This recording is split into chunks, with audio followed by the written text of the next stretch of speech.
कि जो बिना वेतन के कार्य करे उसको क्या कहा जाता है। उसको आधुनिक थोड़ी ना कहेंगे, उसको सामूहिक भी नहीं कहेंगे, उसको अवैतनिक कहा जाएगा। यानी कि जो वेतन के साथ काम करे उसको वैतनिक कहा जाएगा और जो बिना वेतन के कार्य करे उसको अवैतनिक कहा जाएगा। तो ये दोनों बातें आप लोग ध्यान रखना है। अच्छा, यहाँ पर संवैतनिक लिखा हुआ, इसका मतलब होता है एक समान वेतन पाने वाले को संवैतनिक कहा जाता है। उसके बाद देखिए अगला सवाल, आयात। आयात मान लीजिए कहीं से कोई चीज आई है तो उसको आयात कहा जाएगा, और कहीं आप भेज रहे हो तो उसको निर्यात कहा जाएगा। तो इस प्रकार आयात का विलोम निर्यात और निर्यात का विलोम आयात हो जाएगा। उसके बाद देखिए अगला सवाल है, अब यहां पर आपसे कहा जा रहा है कि ग्रह का पर्यायवाची शब्द क्या हो सकता है। देखिए ग्रह को गगन नहीं कहते हैं, वसन नहीं कहते हैं, कुटीर नहीं कहते हैं, निकेतन कहा जाता है। तो ग्रह का पर्यायवाची क्या हो जाएगा, निकेतन हो जाएगा। जो सप्ताह में एक बार होता है उसके लिए एक शब्द क्या होगा, देखिए जो वर्ष में एक बार होता है उसको वार्षिक कहा जाएगा, जो महीने में एक बार होता है उसको मासिक कहा जाएगा, और जो 15 दिन में एक बार होता है उसको पाक्षिक कहा जाएगा। लेकिन जो सप्ताह में एक बार होता है उसको साप्ताहिक कहा जाता है। उसके बाद देखिए निम्नलिखित में से उस विकल्प का चयन करिए जो दाल गलना मुहावरे के अर्थ को व्यक्त करता है। यानी कि मुहावरे का मतलब क्या होता है, नुकसान होना, दाल गलने का मतलब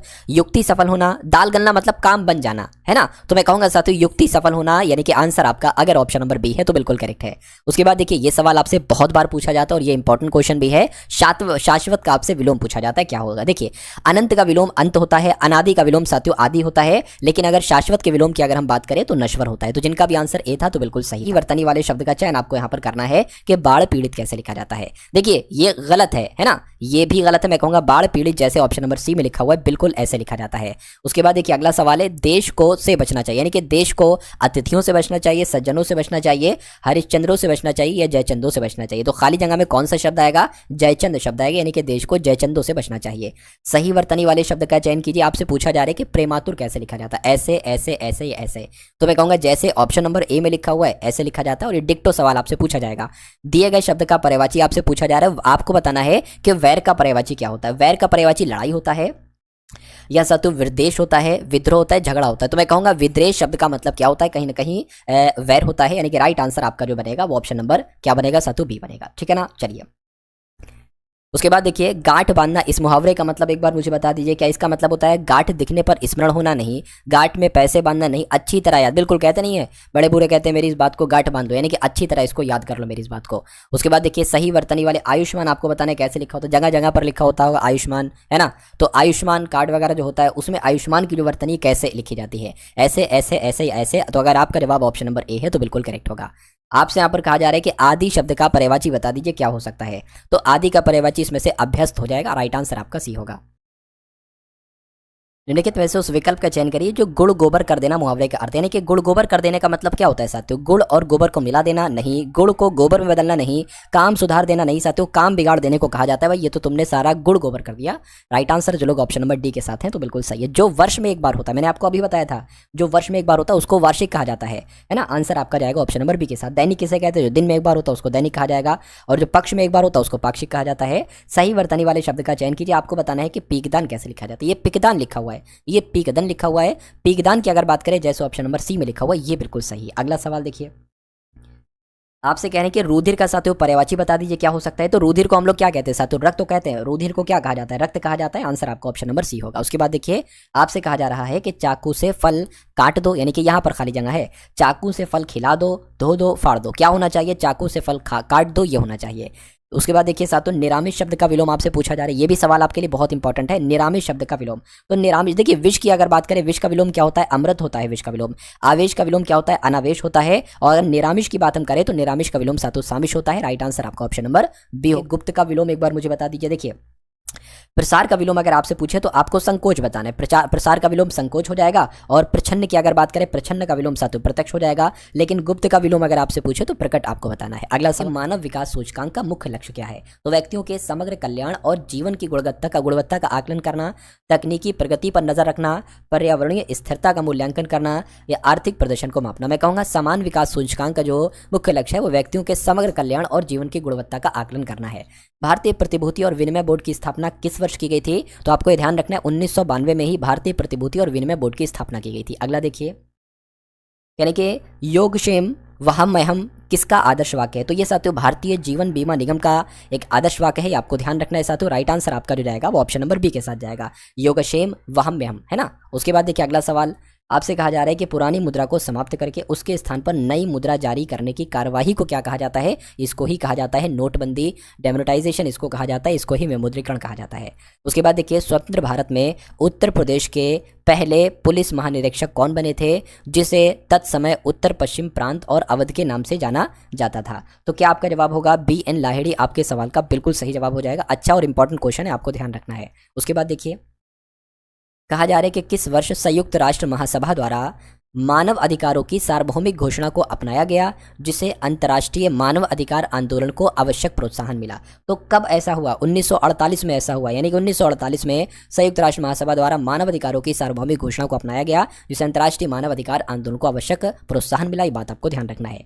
आपसे पूछी जा रही है कि आरडीएक्स को पूर्ण रूप में क्या कहेंगे, यानी कि इसकी फुल फॉर्म क्या हो सकती है, एक बार बताइए। तो रॉ डिटोनेशन एक्सप्लोसिव होगी, नहीं। रिसर्च डिपार्टमेंट एक्सपेंशंस होगी, नहीं साथियों। रिसर्च डिपार्टमेंट एक्सप्लोसिव होगी, ये बिल्कुल सही हो जाएगा, एक्सप्लोसिव वाला, यानी कि रिसर्च डिपार्टमेंट एक्सप्लोसिव ही आरडीएक्स की फुल फॉर्म होती है। उसके बाद देखिए कॉफ़ी का मूल स्थान कौन सा देश है? तो कॉफ़ी का मूल स्थान जो है ना साथियों वो इथियोपिया है। इथियोपिया आपके सवाल का जवाब होगा, कई बार आपके एग्जाम में पूछा जा चुका है ये सवाल। उसके बाद देखिए 1 जूल प्रति सेकंड का मान क्या होता है? तो 1 वाट होता है। 1 जूल प्रति सेकंड का मान क्या होता है? 1 वाट होता है। ये बात आप लोग ध्यान रखेंगे। उसके बाद देखिए वायुमंडल में कार्बन किस रूप में विद्यमान है? तो वायुमंडल में कार्बन डाइऑक्साइड के रूप में विद्यमान है साथियों कार्बन। राइट आंसर आपका ऑप्शन नंबर ए है। इनमें से किस पर्यावरणविद को पद्म विभूषण से सम्मानित किया गया था? चंडी प्रसाद भट्ट को, सुंदरलाल बहुगुणा को, मेधा पाटकर को या अरुंधति राय को? देखिए इन दोनों को ही किया गया था, लेकिन इनको किया गया था 2005 में और इनको किया गया था साथियों 2009 में। तो पहले किसको किया गया था? चंडी प्रसाद को किया गया था। तो चंडी प्रसाद आपके सवाल के जवाब हो जाएंगे। कुकी शब्द की उत्पत्ति किस शब्द से हुई है, ये आपसे पूछा जा रहा है। तो मैजिक कुकी से हुई है, आंसर आपका भी होगा। उसके बाद देखिए भारत का सबसे सुरक्षित शहर घोषित किया गया, अभी हाल फिलहाल की बात है, यानी कि करंट अफेयर के सवाल अब आपके सामने से गुजरेंगे। तो किसे? मैं कहूँगा बेंगलुरु को भारत का सबसे सुरक्षित शहर घोषित किया गया है। ये आपके एग्जाम में आएगा, याद रखना है आपको। उसके बाद देखिए भारत और किस देश ने रणनीतिक रक्षा साझेदारी और ऊर्जा सहयोग समझौते पर हस्ताक्षर किए हैं? तो किसने साथियों किए हैं? भारत और यूएई ने रणनीतिक रक्षा साझेदारी और ऊर्जा सहयोग समझौते पर हस्ताक्षर किए हैं। उसके बाद देखिए यूएई और किस भारतीय राज्य ने भारत का पहला नेट जीरो शहर बनाने के लिए समझौता किया है? तो यहाँ पर आपको ध्यान ये रखना है साथियों कि यूएई और तेलंगाना राज्य ने भारत का पहला नेट जीरो शहर बनाने के लिए समझौता किया है। उसके बाद देखिए भारत का पहला गहन प्रजनन ज्ञान केंद्र ये कहाँ पर खोला गया है? तो साथियों मुंबई में खोला गया है भारत का पहला गहन प्रजनन ज्ञान केंद्र। उसके बाद देखिए किस राज्य ने रिसर्च स्कॉलर्स के लिए 25,000 रुपये प्रति माह की सहायता योजना शुरू की है? तो ये काम किया है असम राज्य ने, यानी कि असम राज्य ने रिसर्च स्कॉलर्स के लिए 25,000 रुपये प्रति माह की सहायता योजना शुरू की। ये क्वेश्चन इंपॉर्टेंट है। यानी कि कहाँ राष्ट्रीय पैरालंपिक पावर लिफ्टिंग चैंपियनशिप का उद्घाटन हुआ है? तो ये रुड़की में हुआ है। राइट आंसर आपका ए होगा। किसे भारतीय महिला फुटबॉल टीम का कोच नियुक्त किया गया? तो मोस्ट इंपॉर्टेंट क्वेश्चन है साथियों ये। इनका नाम है अमेलिया वाल्डवर्डे और ये लेडीज़ हैं और इनको ही भारतीय महिला फुटबॉल टीम कोच का आपको ध्यान रखना है साथियों, कोच नियुक्त किया गया है भारतीय महिला फुटबॉल टीम का, ये बात आपको ध्यान रखना है। उसके बाद देखिए किस भारतीय बैडमिंटन खिलाड़ी ने संन्यास लिया है? लक्ष्य सेन ने लिया, नहीं साथियों साइना नेहवाल ने ही, ये बैडमिंटन के खिलाड़ी हैं साथियों और इन्होंने भी हाल फिलहाल में संन्यास की घोषणा की। आंसर आपका ऑप्शन नंबर बी होगा। उसके बाद देखिए किस टीम ने पहली बार विजय हरारे ट्रॉफी जीती है? तो विदर्भ टीम की अगर बात करें, इस टीम ने पहली बार विजय हरारे ट्रॉफी। पूछा जा रहा है, कह रहे कि काले को लाल कहते हैं, लाल को सफेद कहते हैं और सफेद को भूरा कहते हैं और भूरे को पीला कहा जाता है, पीले को नीला कहते हैं और नीले को हरा कहते हैं। तो आपको ये बताना है कि दूध का रंग क्या है? भाई साहब दूध का रंग जो होता है वो सफेद होता है, लेकिन यहाँ पर सफेद को क्या कहा गया है? यहाँ पर सफेद को भूरा कहा गया है। तो सफेद को भूरा कहा गया है, तो भूरा आपका जवाब होगा। भूरा कहाँ पर है? भूरा ऑप्शन नंबर ए में है, तो इसलिए इस क्वेश्चन का जवाब आपका ऑप्शन नंबर ए होगा। उसके बाद देखिए कहा जा रहा है कि अंकित प्रियंका के पुत्र का भाई है। तो अंकित का प्रियंका से क्या संबंध होगा? यानी कि प्रियंका क्या कहेंगी अंकित को? देखिए यहाँ पर एक सीधी सी बात कही गई है कि प्रियंका के पुत्र का भाई होगा ये अंकित। तो सबसे पहले अगर हम बात करते हैं प्रियंका का पुत्र कौन होगा? प्रियंका का पुत्र ये हो जाएगा। प्रियंका के पुत्र का पुत्र, तो प्रियंका का पुत्र और फिर उसका पुत्र ये, और फिर इस पुत्र का जो है ना ये भाई होगा, ये कौन होगा? ये अंकित होगा। तो अब आपसे कहा जा रहा है कि प्रियंका क्या कहेंगी इस अंकित को? तो अपने बच्चे को क्या कहा जाता है साथियों? पोता कहा जाता है। तो पोता कहा जाता है मतलब अपने लड़के को पोता कहा जाता है, तो पोता आपका जवाब होगा। उसके बाद देखिए अगला सवाल साथियों डायरेक्शन का सवाल आ चुका है यहाँ पर, तो इसको भी साथियों आप लोग देख लीजिए क्या कहा जा रहा है। कह रहे कि दो महिलाएं हैं साक्षी और प्राक्षी, एक ही बिंदु से चलना शुरू करती हैं। साक्षी पश्चिम की तरफ 3.5 किलोमीटर साइकिल चलाती है। ठीक है, थोड़ा सा ऊपर कर देते हैं साथियों इसको। देखिए एक बिंदु, वो बिंदु क्या हो जाएगी? मान लीजिए वो बिंदु ये है, यहाँ से चलना शुरू करते हैं। यानी कि साक्षी पश्चिम की ओर 3.5 किलोमीटर साइकिल चलाती है। तो पहले सबसे हमने 3.5 किलोमीटर ये आगे आ गई और यहाँ पर आगे साइकिल चलाती हूँ। कह रही कि फिर ये दाएं मुड़ जाती हैं और 7 किलोमीटर की दूरी साइकिल चलाती हैं। 7.5 चल गई, 7 किलोमीटर चल गई। यानी कि प्राक्षी जो कि अभी यहाँ पर है, ये तो साक्षी चल रही भाई साहब, प्राक्षी अभी यहीं पर मौजूद है। प्राक्षी पूर्व की तरफ 1 किलोमीटर साइकिल चलाती है, तो ये यहाँ से यहाँ पर आ गई, ठीक है। और उत्तर की तरफ मुड़कर 7 किलोमीटर चलती है, उत्तर की तरफ मुड़कर 7 किलोमीटर चलते हैं, यानी कि ये अब ये यहाँ पर हैं और ये यहाँ पर है, दोनों 7 किलोमीटर की दूरी पर हैं। यानी कि अपने दाएं मुड़ जाती है ये प्राक्षी, प्राक्षी अपने दाएं मुड़ जाती है और 2 किलोमीटर की दूरी तय करती है, ठीक है। ये यहाँ पर आ गई, 2 किलोमीटर की दूरी तय कर ली। यानी कि अब साक्षी के संबंध में प्राक्षी कहाँ है, तो प्राक्षी भाई साहब यहाँ पर है ना, सॉरी प्राक्षी नहीं है, पहले कौन चली थी, ये साक्षी होंगी, ये साक्षी हो जाएंगी और ये प्राक्षी हो जाएंगी। तो देखिए कितनी दूरी की अगर बात करें तो ये दूरी कितनी होगी पता, जब ये दूरी 3.5 है तो ये दूरी 3.5 होगी प्लस 2 तो 4.5, 5.5 यानी कि 5.5 किलोमीटर की दूरी पर होगी। और ये कौन सी दिशा है, इधर देखेंगे तो ये पूर्व दिशा है। तो मैं कह सकता हूँ साथियों कि 5.5 तो नहीं लिखा हुआ यहाँ पर, एक सेकेंड, सॉरी 5.5 नहीं अच्छा, मैंने गलत कर लिया, पता क्या गलत कर लिया। यहाँ पर अगर बात करें, ये यहाँ से चली थी ये यहाँ तक के लिए, फिर ये 1 किलोमीटर ये भी तो चली है प्राक्षी, तो 3.5 और 1 तो ये तो टोटल हो गई 4.5 और फिर 2 ये, यानी कि ये टोटल जो दूरी हुई है ये 4.5 हुई है और ये टोटल जो हुई है 2, तो 4.5 और 2 कितना होता है 5.5, 6.5 यानी कि 6.5 किलोमीटर की दूरी पर है साथियों, 6.5 किलोमीटर। तो 6.5 किलोमीटर और पूर्व दिशा आपका जवाब होगा। कहाँ पर लिखा हुआ, ऑप्शन नंबर सी में लिखा हुआ है। उसके बाद देखिए साथियों अगले नंबर का क्वेश्चन है, ये पासे वाला सवाल है और पासे वाला सवाल साथियों आपके एग्जाम में आएगा ही आएगा, एक सवाल कम से कम, 2 सवाल ही पूछे जा सकते हैं, एक सवाल तो आना निश्चित तौर पर तय। देखिए आपको कहा जा रहा है कि इन तीनों प्रारूपों के निचली सतह पर कौन सा अंक है, यानी कि इस सतह पर कौन सा अंक है, यहाँ पर कौन सा होगा, यहाँ पर कौन सा होगा, जो सबसे जमीनी स्तर वाली है, जो जमीन से सटा हुआ है साथियों, है ना, वो आपको बताना है कि कौन सा नंबर यहाँ पर होगा। देखिए 4, अच्छा ऊपर सब में 4 है, यहाँ पर भी 4, यहाँ पर भी 4, यहाँ पर भी 4 है ना, यहाँ पर 3 है और 6 है। अच्छा यहाँ पर जब 3 गया है तो जाहिर सी बात है 6 इधर कहीं को हो जाएगा, है ना। उसके बाद साथियों 2 यहाँ से यहाँ पर आया है, तो मैं कहूँगा साथियों 1 यहाँ पर होगा। मैं इतना दावे के साथ कह सकता हूं कि जमीनी स्तर पर नीचे जो आपसे पूछा गया है कौन सा अंक होगा, 4 नहीं हो सकता, 3 और 6 भी नहीं हो सकता, तो 3 भी कट गया, 6 भी कट गया। उसके अलावा 2 भी नहीं हो सकता और 3 भी नहीं हो सकता, 3 पहले लिख दिया, 2 मैंने अब लिख दिया, 2 लिख चुका हूं, 1 भी नहीं हो सकता, यानी कि ये सारे तो नहीं हो सकते। और आपको बताया कि पासे पर 6 ही नंबर होते हैं, 1 2 3 4 5 6, तो 1 भी लिख दिया, 2 भी नहीं हो सकता, 3 4 5 नहीं लिखा, यानी कि 5 सातों यहाँ पर होगा और सभी पासों में जो होगा वो 5 5 5 ही होगा। तो 5 5 5 कहाँ पर लिखा हुआ है, ऑप्शन नंबर ए में लिखा हुआ है। उसके बाद देखिए अगले नंबर का सवाल सातों आपकी स्क्रीन पर देखिए और बताइए आपका जवाब क्या होगा। इसको मैं 2 तरीके से बताऊंगा, एक ट्रिक से भी बताऊंगा और एक फॉर्मूले से भी बताऊंगा। पहले फॉर्मूले से हम लोग देख लेते हैं। देखिए कह रहे हैं कि 8:40 पर दोनों सुइयां यानी कि घंटे की सुई और मिनट की सुई के बीच जो कोण बनेगा वो कितने डिग्री का कोण बनेगा, 10 डिग्री का, 22.5 डिग्री का, 20 डिग्री का या 50 डिग्री का। तो अगर ऐसा सवाल पूछा जाता है, घड़ी का कोई भी समय आपको दे दिया जाए, दोनों सुइयों के बीच का कोण आपसे पूछे, तो एक सूत्र लगा देना। क्या लगना है साथियों, मैं आपको बता देता हूं। देखिए 60 गुणा घंटे है ना, 60 गुणा घंटे डिफरेंस, और एक तरीके से अगर बात करें 11 गुणा मिनट, 11 गुणा मिनट बटे 2, 2 से भाग दे देना। अब यहाँ पर 60 तो लिख दिया, घंटे क्या है भाई साहब, ये 8 घंटे ही तो 8 आ जाएगा। डिफरेंस 11 लिखा हुआ है, मिनट की अगर बात करें तो 40 मिनट है, यानी कि गुणा 40 आ जाएगा, बटे 2 चल रहा है, 2 आ जाएगा। 6 8 48 यानी कि 480, डिफरेंस ये क्या आ जाएगा, 440 आ जाएगा, बटे क्या आ जाएगा, 2 आ जाएगा। 480 में से 440 जाएगा, 40 बचेगा, ठीक है ना, 2 आ जाएगा, इससे कट करोगे तो 20 डिग्री आ जाएगा, यानी कि 20 डिग्री का कोण बनेगा। ये तो हो गया सातों फॉर्मूले से। लेकिन अगर ट्रिक से करना हो तो ट्रिक से साथ इसको ऐसे करेंगे। देखिए ये जो समय होना चाहिए ना, जो समय दिया गया समय का अनुपात 1:5 होना चाहिए या 1:6 होना चाहिए। जैसे कि अगर इसको कट करोगे 8 कम 8, 8 पंजे 40, तो 1:5 आ रहा है। या समय अगर ऐसे होता, देखिए 2:20 तो क्या अनुपात आता, 1 नहीं, ये तो गलत हो गया। क्या आता साथियों, 4:20 अगर हो रहा, 4 एकम 4, 4 पंजे 20, देखिए वही अनुपात आया। तो अनुपात अगर 1:5 या 1:6 आए तो कुछ नहीं करना, ये जो मिनट लिखे होंगे ना, इसको आपको 2 से भाग कर देना है, आंसर आपका आपके सामने आ जाएगा। देखिए वही है 20 डिग्री। देखिए अगला सवाल कह रहे हैं कि 8 खिलाड़ी हैं, अनिल, कमर, राम, संजय, आकाश, विवेक, राहुल और रामू एक वृत्ताकार मेज के चारों ओर केंद्र की ओर मुख करके बैठे, पर तो जरूरी नहीं कि वो इसी क्रम में बैठे हों। तो 8 लोग हैं साथ, तो 8 लोग बना लेते, एक मेज हमने यहाँ पर बना ली, 1 2 3 4 5 6 7 और 1 8, 8 लोग की बैठने की जगह हमने बना ली। उसके बाद कह रहे हैं कि संजय जो है ना अनिल के बाईं ओर दूसरे स्थान पर बैठा है, तो अनिल को आप कहीं पर बना लो। अनिल को अगर मान लीजिए हम यहाँ पर बना लेते हैं, सवाल आपसे कहा जा रहा है कि अनिल के बाएं ओर से दूसरे स्थान पर संजय बैठा है, यानी कि संजय यहाँ पर बैठेगा, यही तो होगा साथियों, बाएं से दूसरा। उसके बाद कहा जा रहा है अनिल के दाएं ओर से चौथे स्थान पर राहुल है, तो अनिल का दाएं चौथा क्या होगा, ये तो ये होगा 1 2 3 4, तो चौथा क्या हो जाएगा, राहुल बैठ जाएगा, यानी कि यहाँ पर जो होगा वो राहुल बैठ जाएगा, ठीक है। यानी कि राम जो है ना, राम राहुल या संजय का निकटतम पड़ोसी नहीं है, यानी कि राम कहाँ नहीं बैठ सकता, राम राहुल के आजू बाजू नहीं बैठ सकता, और संजय के आजू बाजू भी नहीं बैठ सकता, तो बचा क्या सातों जगह, सिर्फ यही जगह बचे, यानी कि राम यहाँ पर आ जाएंगे।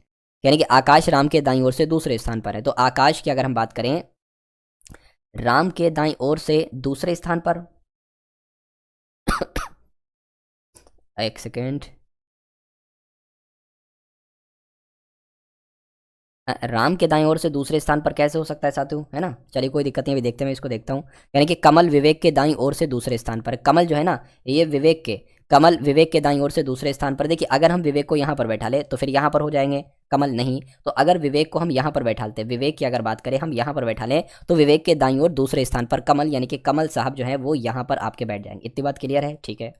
और देखिए जरा, अच्छा यहाँ पर रामू कर दिया, ध्यान दीजिए, ये रामू कह रहे हैं तो मेरे हिसाब से ये रामू ही होंगे, है ना, क्या होंगे, रामू ही होंगे। तो रामू के दाईं ओर दूसरे स्थान पर आकाश बैठे हैं, तो ये तो राम हो गए, यहाँ पर रामू बनेंगे। रामू के दूसरे स्थान पर कौन बैठेंगे, आकाश साहब, यानी कि आकाश यहाँ पर बैठेंगे। तो आटो के 8 बैठा दिए। कहा जा रहा है कि रामू के दाएं और तीसरे स्थान पर कौन है, तो रामू के दाएं और तीसरे स्थान पर कौन है साथियों, विवेक है, यानी कि विवेक आपके सवाल का बिल्कुल सही जवाब हो जाएगा। उसके बाद देखिए अगला सवाल आपकी स्क्रीन पर है, आपसे क्या कहा जा रहा है देखिए, और इस सवाल का आंसर मुझे बता दीजिए। कहने के 7 लड़के हैं, 1 2 3 4 5 6 और 7, इसमें प्रत्येक की उम्र अलग अलग है। 5 केवल 2 से बड़ा है, ये है ना, 5 केवल, देखिए कितने लोग हैं, 7 लड़के हैं, ठीक है, 7 लड़कों की जगह बना लेते हैं, 1 2 3 4 5, ये हो गया 6 और एक ऊपर रख लीजिए 7, ठीक है। आपसे कहा गया है 5 जो है ना केवल 2 से बड़ा है, यानी कि केवल 2 से बड़ा है साथियों, 5 सॉरी, तो 5 जो है ना केवल 2 नंबर से बड़ा है, ठीक है, और किसी से बड़ा है नहीं, तो जाहिर सी बात है हम नीचे से दूसरे नंबर पर रखेंगे। यानी कि 1 जो है ना ये केवल 4 से बड़ा है, 1 की अगर हम बात करते हैं तो 1 यहाँ पर रखेंगे, 1 जो है ये केवल 4 से बड़ा है, किससे, सॉरी 6 से बड़ा है, तो 6 यहाँ पर आ जाएगा, है ना। 3 4 अन्य लड़कों से बड़ा है, 3 जो है ना 4 अन्य लड़कों से बड़ा है, कोई दिक्कत नहीं है। कहने के 7 4 से छोटा है, यानी कि 7 जो है ना ये 4 से छोटा है, ठीक है। चलिए देखिए मेरे पास यहाँ पर 3 जगह हैं, और यहाँ पर कहने की जो 3 नंबर आएगा ना वो 4 अन्य लड़कों से बड़ा होगा, तो 3 को साथ हम कहाँ पर बना सकते हैं, मेरे हिसाब से 3 को यहाँ पर ही बनाना चाहिए, क्योंकि 1 2 3 4, 4 लड़कों से बड़ा है 3, तो ये पॉसिबल हो गया। अब यहाँ पर देख लीजिए 7 4 से छोटा है, यानी कि 7 जो है ना साथियों ये 4 से छोटा है, तो 4 से छोटा हमने बना दिया किसको, 7 को, कोई दिक्कत नहीं है। यानी कि सारे के सारे आपने तो बना लिए। अब सवाल पूछा जाए लड़कों में चौथा सबसे बड़ा कौन है, तो चौथा सबसे बड़ा आपसे यहाँ पर साथियों पूछा जा रहा है। देखिए पहला सबसे बड़ा 6, दूसरा सबसे बड़ा 1, तीसरा सबसे बड़ा 3, चौथा सबसे बड़ा 4 हो जाएगा, तो लड़कों में चौथा सबसे बड़ा 4 होगा। 4 कहाँ पर है, ऑप्शन नंबर ए वाले में है, समझ गए साथियों। उसके बाद देखिए अगले नंबर का सवाल है, नंबर सीरीज का सवाल आपकी स्क्रीन पर आ चुका है। आपसे यहाँ पर कहा जा रहा है कि सबसे पहले 27 है, उसके बाद साथियों 54 है, उसके बाद 42 है, उसके बाद 84 है, उसके बाद 72 है, उसके बाद साथियों 144 है। तो अगला नंबर यहाँ पर क्या हो सकता है आपसे पूछा जा रहा है साथियों। अभी मैं आपको अपनी एक दिक्कत बताऊं, यानी कि मेरा जो समय चल रहा है साथियों वो ये चल रहा है कि एक लफ्ज़ को बोलने के बाद दूसरा लफ्ज़ बोलने में बड़ी दिक्कत हो रही है, बहुत तकलीफ हो रही है, गला साथ नहीं दे पा रहा है ना। पूरे सीज़न तो सही चला सब कुछ, लेकिन सीज़न के एंड में आके, सर्दी के एंड में आकर जो है वो मैं दिक्कत होगी साथियों, और थोड़ा सा बीमार टाइप का पड़ गया, इस वजह से आपको आवाज़ में भी कुछ चेंजेस लग रहे होंगे। जैसे पढ़ाता था वैसे पढ़ा भी नहीं पा रहा हूँ, लेकिन सबसे अच्छी बात यह है कि आप थोड़ा सा मैनेज कर रहे हैं, थोड़ा आपको भी बर्दाश्त करना पड़ेगा, है ना, क्योंकि मैं फुल एनर्जी के साथ नहीं पढ़ा पा रहा हूँ और मुझे भी अच्छा नहीं लग रहा है साथियों। लेकिन कोई बात नहीं, आप थोड़ा सा मैनेज करेंगे। आप सवालों को देखिए, कॉन्सेप्ट को देखिए, कंटेंट में कोई दिक्कत नहीं है, कंटेंट में कोई कमी नहीं है, सिर्फ आवाज़ में थोड़ी सी तब्दीली आपको लग रही होगी। चलिए तो खैर कोई दिक्कत नहीं, इसको देखिए। देखिए 27 का दुगना होता है सातों 54, तो अगर 2 से गुणा कर दे ये हो जाएगा, लेकिन यहाँ पर हमें 12 माइनस करना पड़ेगा। फिर 42 की अगर बात करें, 42 का 2 गुना होता है 84। अब यहाँ पर 84 से 72, फिर हमें 12 माइनस करना पड़ेगा। फिर 72 का डबल होता है 7 144, यानी कि अब हमें 12 माइनस करना पड़ेगा। तो 144 में से 12 घटा दीजिए, 4 में से 2 जाएगा, 2 बचेगा, 14 में से 1 जाएगा, 13 बचेगा, यानी कि 132 यहाँ पर आएगा। और 132 कहाँ पर है, ऑप्शन नंबर सी वाले में। अगला सवाल आपकी स्क्रीन पर है, देखिए कहने कि पुस्तक, पुस्तकालय, अध्याय और अनुक्रमणिका में जो आरेख बनेगा वो कौन सा बन सकता है। देखिए अगर हम बात करते हैं पुस्तकालय, पुस्तकालय तो बहुत बड़ा है, इसी के अंदर सारी पुस्तकें हैं, पुस्तकों के अंदर सारे अध्याय हैं, है ना। तो पुस्तकालय के अंदर मान लीजिए साथियों क्या है, ये आपका पुस्तकें हैं। अच्छा, पुस्तकों के अंदर ही अध्याय होते हैं, और जो अनुक्रमणिका होती है जिसको इंडेक्स कहा जाता है ना, ये भी इसी के अंदर होती है। तो मैं कहूँगा कुछ ऐसा आरेख बनेगा, और ऐसा आरेख कहाँ पर बना हुआ है, ऑप्शन नंबर सी में बना हुआ है। तो जिनका भी आंसर ऑप्शन नंबर सी के साथ है तो बिल्कुल सही होगा। अगला क्वेश्चन साथियों आपकी स्क्रीन पर। अब इस क्वेश्चन को देखिए, और इस क्वेश्चन का सोल्यूशन साथियों जो हो सकता है उसके जरिए से जो आंसर निकल सकता है वो एक बार आप लोग बताने की कोशिश करें। देखिए यहाँ पर आपसे कहा जा रहा है कि जॉन एक निश्चित दूरी का 2/3 यहाँ पर होना चाहिए। क्या? 2/3, यानी कि एक निश्चित दूरी का 2/3वां भाग बाइक से यात्रा करता है, और जो बाकी की दूरी रहती है साथ उसको 6 किलोमीटर पैदल तय करता है। 6 किलोमीटर, यानी कि जो शेष 6 किलोमीटर बचती है दूरी उसको पैदल तय करता है। पूरी यात्रा में वो कितने किलोमीटर की दूरी तय करता है, यानी कि कुल मिला के आपसे क्या पूछा जा रहा है?